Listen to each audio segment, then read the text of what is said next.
Broadside, day 150. I am very much libertarian in my ways. I think that's what normal people become when they age. I've been that way for quite a while.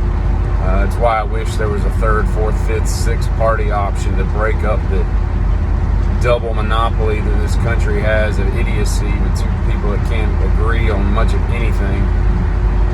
But I gotta say, I think this whole Trump thing, although I'm not a Trump fanboy at all, I think he's probably one of the most maniacally egotistical people I've ever seen. It's fascinating, actually, to study him. But I totally believe this is a political witch hunt to get him out of the 2024 election, this whole raid thing and all. Which, you know, whatever. If he did something wrong, then nobody's above the law. I agree. But the reasons behind it are just so fake for what they're coming up with. But especially as more information comes out, it's just dumb. We need a third party, damn it. Thank you, YouTube. You finally got into the 22nd century so that when you, or at least on my phone for the last week or so, when I close YouTube, it still plays. And we've been asking for that for the last 25 years or however long YouTube's been around. It's so pleasant when you're watching something, you need to look something up to verify or learn more or something like that, and it still plays in the background. It's awesome. Yesterday I watched a video of like the 32 riffs that Kirk Hammett wrote that James Hetfield had nothing to do with. And although a couple of them were wrong, you really underestimate how many beautiful riffs that dude wrote.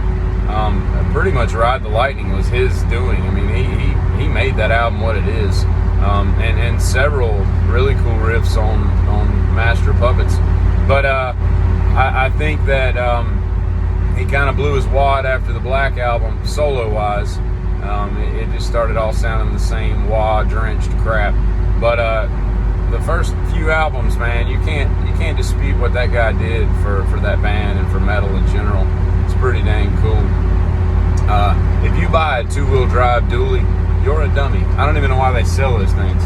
You barely get off on a soft shoulder, you're stuck in the mud is what that calls.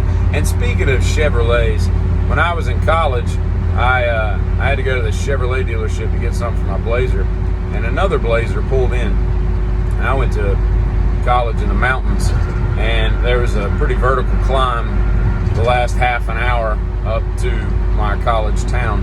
And this lady had a brand new, like 93, 94 S10 Blazer, 4-door, 4.3 V6, blah, blah, blah. And she had somehow managed to get it into 4-load and had driven at highway speeds all the way up from the next town over for like 35 miles.